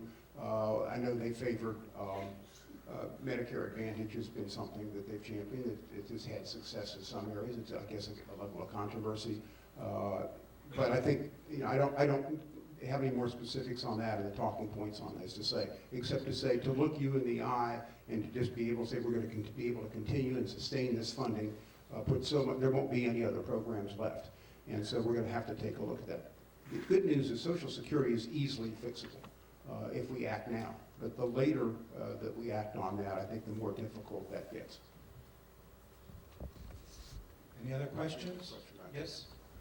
Hi there, Congressman. what do you, maybe you're not able to speak for the governor, but do you know the governor's position regarding private investment of Social Security funds? I don't think, I've never heard him speak in favor of that. I will just say, when I was in the House, I didn't think it was a very good idea. And you take a look at where the markets have gone, it doesn't look like a very good idea today. Gotcha. The reality is, I think we don't get the return on the Social Security we'd like to get. But if you were to make that transition, I always put it this way. The Social Security I will get, and I've opted to take it when I'm 70 and not now, my kids are paying for. What my mother got, I paid for. And what her mother got, it was paid by her generation, just because government has borrowed so much of this through the years. Something that Governor Kasich opposed when he was in the House. He thought there should be a lockbox. This was basically sacred money that people were putting in today, and we shouldn't be spending on other things. Administrations and Congresses elected to do otherwise. So I guess to get to your question, we recognize that there are going to have to be changes to the system, but unlocking Social Security is relatively easy in terms of what the options are, and the faster we act, I think, the better options we're going to have. If that's not, I'll be happy to respond if you want further response on that. Yes. Governor Kasich seems to offer a little different tone than his competitors, sort of a kinder, gentler tone. How in heaven's name does he expect to garner votes if he doesn't start calling people names? I'm telling you, that's who he is. And I think he's at peace with himself, that you run with who you are, not who people want you to be, or try to take down the other guy. If you look at his gubernatorial races and everything else, I think there's a big spiritual part to the governor for those of us who know him. And that's just comfortable with who he's being. And this is a rough and tumble world, and I guess it's tough to be that way. But let me just say this at the end of the day. You don't reach agreements with the other side when you're sitting there undercutting them and calling them names. There has to be a respect for other people. Nobody has all the solutions. And in the diversity we have in this country and the different lenses with which different groups view the world, we need a government that's going to be inclusive, that's going to tackle the tough problems instead of kicking them down the road. We have kicked these problems down the road for so long, though, they get tougher and tougher and tougher on energy, on the environment, certainly on the budget issues. Nobody wants to make a tough decision. He has tackled these decisions head on whenever he's been given the keys, but he's done it in an inclusive way because that's the only way you get the good answer. When you do it with one side and you exclude the other side, you get what you have with Obamacare today, where one side stuffs it down the other feels, well, we have to change it and get back. It doesn't work that way in Washington. I think that's who he is, and it's who he's going to continue to be, win or lose. So we'll see what voters say over the long term. But I hope you'll consider him on March 1st here in Virginia, and what other states are watching as he runs it. You can make a great statement about positive politics with a vote for Governor Kasich, and maybe change the culture of the political climate the way it is today. Thank you. Can I ask you one final question, Congressman? You brought up the issue of the COLA. We were talking about the tax on Social Security. As you know, there's no COLA this year, 2016. There was zero COLA 2010, zero COLA in 2011. And I think a diet COLA the year before that. It's a very, COLA wars, that's what we're talking about. But the formula that is used to determine what the COLA is, many of us believe is not weighted properly. If the point of a COLA is for the Social Security check to keep up with inflation, the formula should take into account the kinds of things seniors rely on, goods and services that they rely on, not so much a wage earner like gasoline, which has had a great impact on inflation, not helping seniors that much who aren't driving to work and back every day. So my question, and I will bet that at the town hall meetings the governor has, if he asks a group of seniors, how many of you believe that the cost of living has not gone up for you in the last year? They'll laugh because they know that's not true. So do you think the governor, and perhaps you could encourage him to look, at least be open to examining an alternative formula that would be used to determine what the COLA is, that looks at those items that seniors rely on, if that's the purpose of the COLA? Yeah, I'm speaking for myself here. I mean, I think that's fine if you come out to town meeting, to George Mason on Mondays, feel free to ask it. I mean, these meetings are not staged, we let anybody in, and as long as they're not disruptive, they can ask any question they want. And that's been, he did over 100 of these meetings in New Hampshire, and he answered any question that came his way. So, feel free to do that. But I want to make one point. If you don't have a strong tax base, nothing else works. And when you start running against business, and you start putting in taxes and regulations on business, business goes somewhere else. It's a global economy today. I found this thing when I ran the county government in Fairfax. As you remember, I won a contentious race in 1991 for chairman of the board when the county was in dire financial straits. And the one thing I learned is if you don't attract capital and investment in your area, you can't fund programs for seniors, you can't fund your programs for the poor, you can't fund education. It's nice to beat up somebody else and say they're not paying enough, but today money goes somewhere else. Governor Kasich's been in the private sector. He understands this. He recognizes this is a dialogue that everybody needs to be included in. I will tell you this, Max, when it comes to COLAs for seniors, his door's going to be open. It will be an inclusive table. It won't be a handful of Republican leaders sitting in a room deciding how to divide up the pie. You'll have seniors, you'll have Democrats, you'll have leaders from both parties. It's the way he's done it in Ohio. It's the way he was able to work with President Clinton to pass a Balanced Budget Act. And if that's the kind of leadership you want, I think that's the kind you'll get with Governor Kasich. So once again, I hope you'll give him your support on March 1st. Thank you. Thank you so much. Thank you for coming.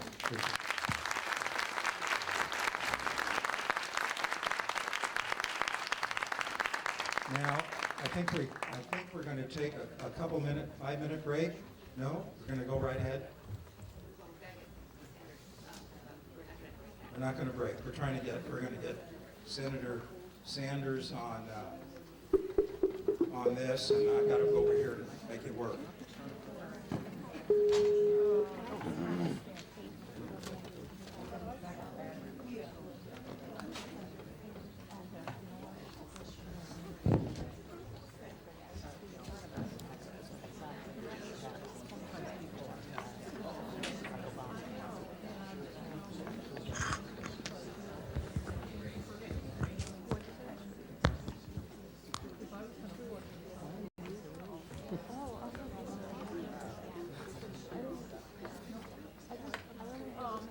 Hello, hello?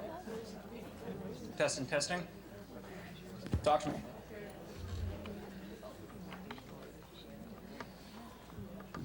Hello? Hello? Yep, I can hear you. Can you just give me a 10 count?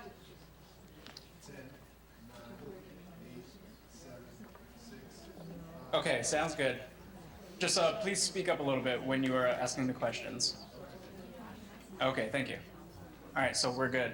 It's clear and it's loud, but I just, That's the loudest it goes. I just want to make sure he's comfortable with the actual level. Yeah. So the mic's off? All right.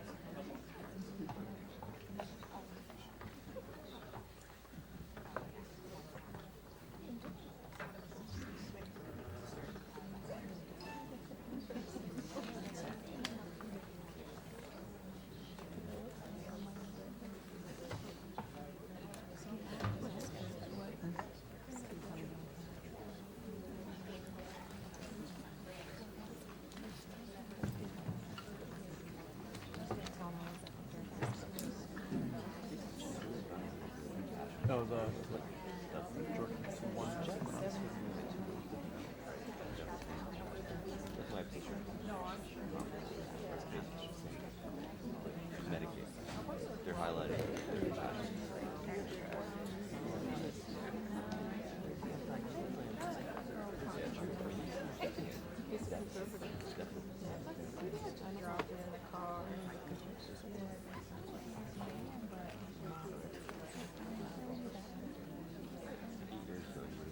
Very conservative.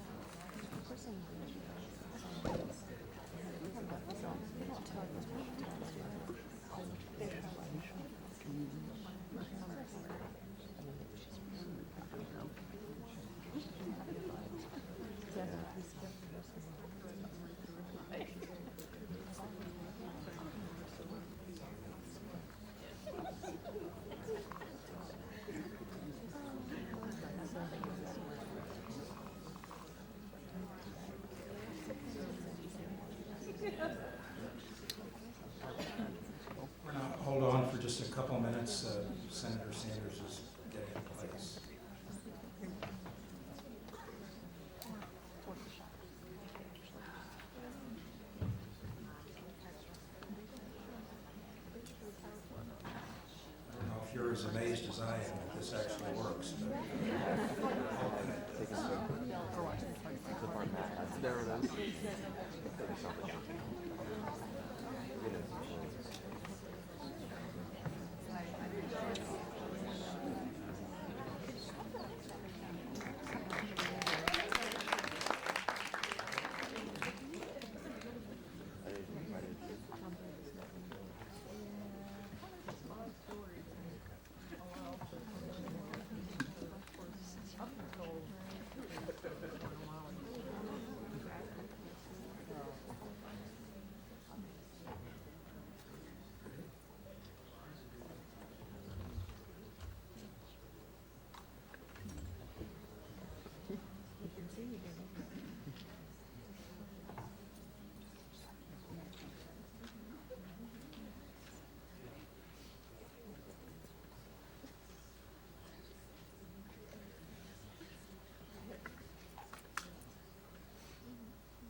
Senator Sanders?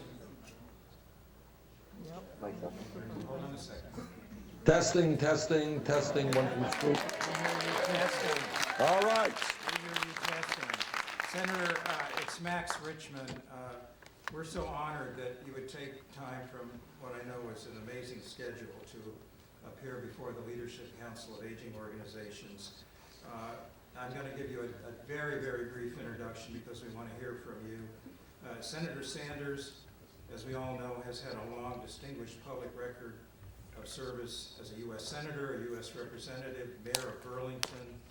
In the Senate, Senator Sanders has worked tirelessly on Health, Education, Labor, Pensions Committee, and serves as the ranking member of the Budget Committee. And as we all know, you chair the Veterans Affairs Committee and really championed the fight against the chain CPI. Not that many people know what that is, but if it had become a law, it would have hurt a lot of seniors, a lot of veterans, and we're so grateful for your leadership on that issue. And we thank you for being with us today. Senator, we have 202 watch parties that are looking at you right now in 141 cities and all 50 states. So I'll turn it over to you now, Senator. Well, Max, thank you very much for moderating this important event. And let me thank all of the organizations and the people who are participating in it. One of the disappointments, frankly, that I've had in this campaign is, for whatever reason, and I just don't understand it, issues pertaining to seniors, issues pertaining to disabled media attention that they should. Don't know why that's so. So I'm really glad that we're going to have this discussion today. There is no question, but we have a major, major crisis in this country in terms of the needs of seniors, disabled, veterans in general. And the facts are that for older workers, quite incredibly, and part of the disappearance of the American middle class, what we're seeing is that over half of older workers, 55 or older, they have zero savings for their retirement. Zero savings for their retirement, which tells me that we have got to be very aggressive, not only in continuing the effort to stop Republicans from wanting to cut Social Security, but in fact, what we have to be talking about is expanding Social Security benefits. As you mentioned, I was chairman of the Senate Committee on Veterans Affairs, and in that capacity, working with veterans organizations and senior organizations, we came together to say, no, we're not going to have a chained CPI, which is the most absurd idea that I've ever heard of, based on the concept, if you can believe it, that the COLAs, cost of living adjustments, that seniors are getting are too generous. And whenever I say this at a public meeting, people burst out laughing. And they say, how could it be too generous when we're getting 0 increases? So our job right now is to continue the fight against cuts coming from Wall Street, coming from Republicans and a few Democrats, and say, wait a minute, when you have millions of seniors and disabled vets trying to survive on $11,000, $12,000, $13,000 a year Social Security, we're not going to talk about cuts. We're going to expand benefits. Because the truth is, you can't make it on $12,000 or $13,000 a year. So I am proud to have formed a caucus in the Senate, Defending Social Security Caucus, which has been in the forefront in the struggle against cuts and now moving toward expansion. Now, in terms of Social Security, as Max, as you know, we have introduced legislation, which is pretty simple. It is legislation that is supported by many senior organizations, which says that if we lift the cap on taxable income, which is now at $118,000, and you move it up to $250,000, and you say anybody above $250,000 or more is going to have to pay the same percentage of their income in Social Security taxes as people making $50,000 a year. So if you lift that cap, what you can accomplish is a number of things. Number one, you can extend the life of Social Security, which is now 19 years, full benefits, to 58 years. 58 years. Number two, you can expand benefits by $1,300 a year for folks who are trying to get by on $16,000 a year or less. So we expand benefits, especially for lower income seniors, extend the life of Social Security for 58 years. What our legislation also does is something that I've been working on for a very long time, going back to when I was in the House, is say that the way we determine COLAs for Social Security is really unfair. We have one breadbasket which applies to 18-year-old kids as well as 90-year-olds in terms of their purchasing practices. And that's crazy because older people disproportionately spend money on health care, prescription drugs, basic needs. You know, 20-year-olds are out buying electronics, they're out buying flat screen TVs. Those prices actually have gone down. Prescription drug costs have gone way, way up. So what we need is a segregated index to determine what seniors are spending. And when you do that, my strong guess is that there will be higher COLAs for seniors, which is in fact what is right and what they need. When we talk about Medicare, you're looking at somebody who has vigorously opposed Republican efforts to voucherize, privatize Medicare. The idea that we would give a senior a check for $8,000 or $9,000 a year and then say, okay, you got cancer, you got heart disease, you're 90 years of age, you can use that $9,000 check to go out to the private insurance market and get what you can. Well, when you're 90 years of age and you're dealing with heart disease, you're not going to get very much. Everybody knows that. It is a disastrous idea. In fact, my view is not only should we not privatize Social Security, but what we should be doing, privatizing Medicare or Social Security, what we should be doing with Medicare is expanding it and allow the United States to join the rest of the industrialized world and provide Medicare for all a single-payer system. So we need improvements in Medicare, no question about it. We need to expand benefits in Medicare. And in my view, we should have a Medicare program for all, health care for every man, woman, and child in this country as a right, not a privilege. Third issue that I have been working on really hard for a very, very long time, and that is the incredible ripoff of the American people by the pharmaceutical industry. This to me goes beyond politics. It goes beyond healthcare. It is a moral issue. Right now in America, our people are paying by far the highest prices in the world for prescription drugs. Way back in the 1990s, late 1990s, some of you may recall, I took a busload of Vermonters, folks from northern Vermont, mostly women who were dealing with breast cancer. I took them across the Canadian border to Montreal. And the purpose of that trip was to demonstrate to the entire world, and it got a lot of attention, the absurdity of drug pricing in America, because these women were able to buy the exact same medicine, not generics, the exact same brand name medicine that they were buying in Vermont, in the USA, for 1/10 of the price in Montreal, 10% of the price. Now that may have changed over the years, but the truth remains that we pay much, much more than do the people of any other country for prescription drugs. Truth is that today, seniors are cutting their pills in half. Truth is that 1 out of 5 Americans who receive prescriptions from their doctors are unable to fill those prescriptions. Truth is that in the last year, the top 3 drug companies made $45 billion in profit.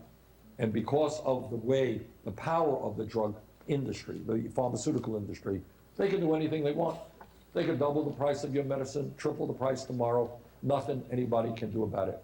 We have legislation in, trust me, that would do a lot about it. We would have Medicare negotiating prices with the pharmaceutical industry the way the VA does right now.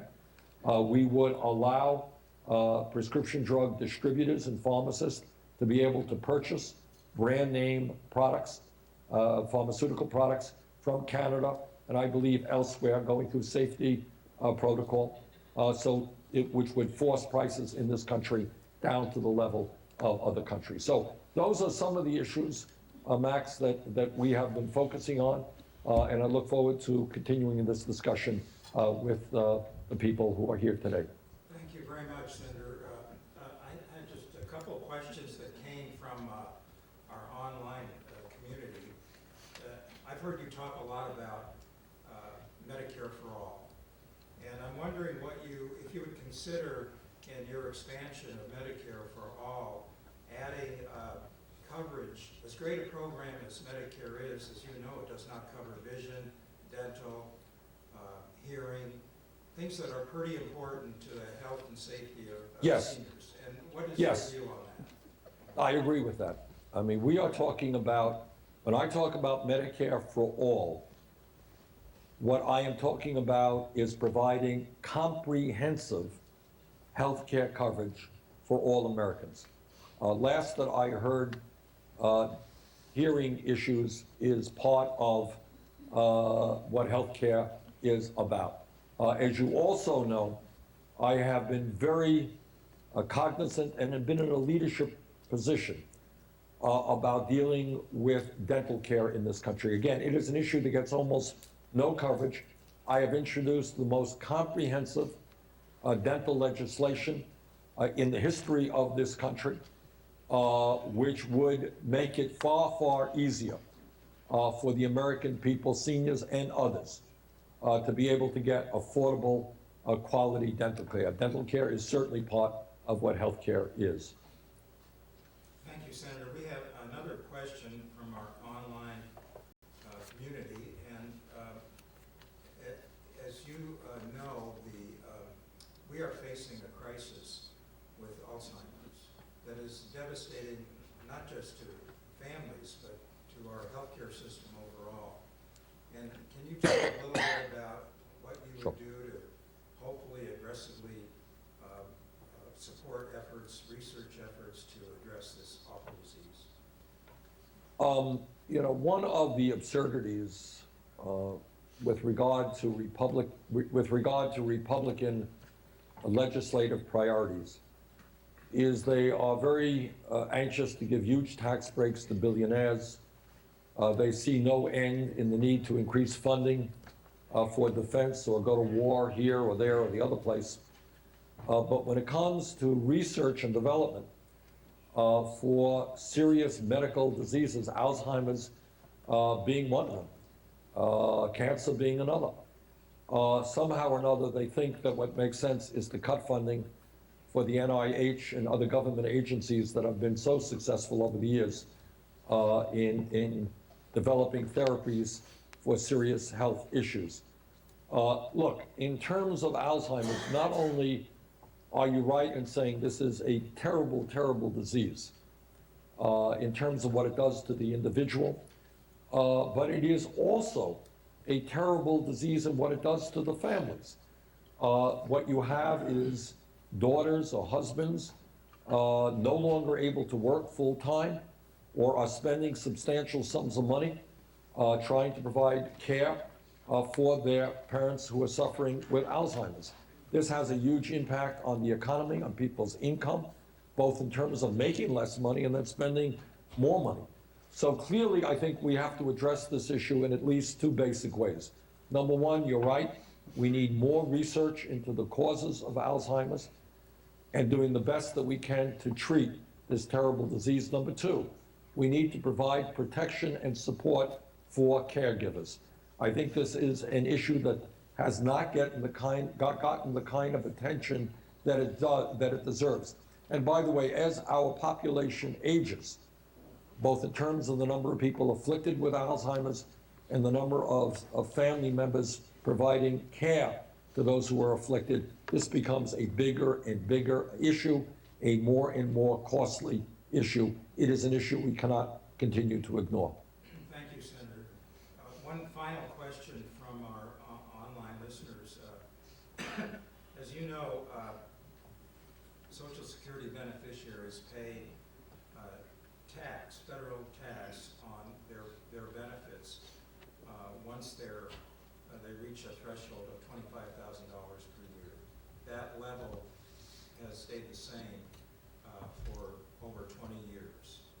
And there are a lot of folks, I'm sure you run into them all the time, who feel that there should at least be some adjustment in that threshold, which would in fact reduce their taxes. And I wonder if you have any thoughts about that. Well, I mean, I think if we are looking at a situation that has not been adjusted in 25 years, well, you know what? I think it is time to make some adjustments. So I would agree with those critics who think it is time to make those adjustmants. Okay, thank you. Do you have time for a couple questions from the audience? Sure. Yes. I'm going to repeat them because I don't think you'll be able to hear them, but here's a chance. Yes? Max. Short questions. Okay. Right. Ellie Hollander, Senator Sanders, thanks for being here. 1 in 6 seniors today struggles with hunger. What would Senator Sanders do as president to address this growing issue of senior hunger, isolation, and poverty in America? Well, I am the former, thank you for that very important question. And again, it pains me that these are not issues that we are discussing anywhere near the degree to which we should. I am the former chairman of the subcommittee that dealt with the Older American Act. And what I tried to do is significantly expand that act to make sure that we don't have these huge waiting lists for Meals on Wheels, that we increase funding for the congregate meal program, which is so important not only in providing good nutrition for seniors, but allowing them to come to senior centers, socialize, break out of their loneliness. So I am a strong advocate of the Older Americans Act. If you check my record, I fought very, very hard to try to expand what that very good piece of legislation provides. I ran into a Republican wall. We made some modest changes, but much more has to be done. Look, at the end of the day, we judge a nation based on how it treats its most vulnerable people. And that means our seniors, that means our children. Truth is, we are not doing well either by our seniors or by our children. Seniors in America should not go hungry, should not be forced to live on $12,000, $13,000 a year Social Security. Yes. Senator, I think as you know, Americans would prefer to age in place wherever possible. And today it's possible to care for people in their homes in many instances and avoid being placed into a nursing home or a hospital. And many of us feel that this is a civil rights issue, that people should not be forced into institutions when it really isn't necessary in so many cases. What would you do as president to encourage greater use of home and community-based health care and long-term care? Absolutely. Look, I mean, this is kind of, from my perspective, a no-brainer. It's a no-brainer because, as you've indicated, people would prefer to stay in their own homes. They're more comfortable in their own homes. They know that environment rather than be forced to go to an institution. That's issue number one. It's what most people would prefer. And we should respect that. It is a civil rights issue. Number two, as I understand it, it is a lot cheaper to provide caregiving in somebody's home than to institutionalize that person. So you can save substantial sums of Medicaid money, other programs' money. So to me, you know, clearly we should be doing everything that we can to provide resources to keep people in their own homes. And I think at the end of the day, we save money doing that, and we make people much more comfortable in their own surroundings. Max, maybe one more question. Senator, thank you for speaking with us today. Coming from the great state of Vermont, which has a great track record on end-of-life care options, I'm wondering what you think that can be done on the federal level to increase end-of-care options and improve end-of-life care. Well, I am proud of how Vermont is a leader, frankly, in a number of areas, including end-of-life care. You know, this is a very emotional issue, obviously, and we have got to be extremely careful about how those decisions are made. And I know the concerns of people who oppose this, but you know, I think if a human being is in a situation where they are going to see their life end in a short period of time, where they are suffering, where they choose no longer to be alive, I think they have the right to make that decision for themselves. And I think that's true, not just in Vermont, obviously, but all across the country. Thank you so much, Senator. I just take the opportunity to make a very short comment. I was with you about 20 years ago at a town hall meeting in Rutland, Vermont. I never heard of Rutland, Vermont, but I was there with you. And the only difference between your positions now and your positions then, and what you say now and what you said then, is a lot more people are listening. Thank you so much. Well, thank you all very much.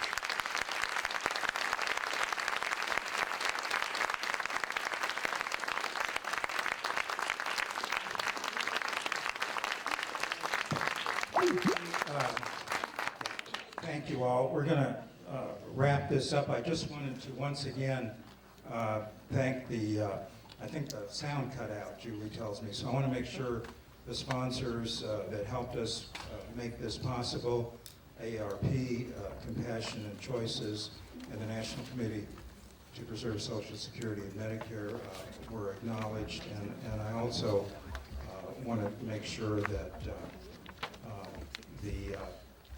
all of you, I want to thank all of you for all of the questions that were sent in, people that are here, and I especially want to thank Susan Donnelly. I really like listening to your comments and appreciate everything Next Avenue has done to elevate these issues. So I think we're finished. 202 watch parties in 141 cities in all 50 states. I'm pretty impressed. I hope you are. Thank you all so much.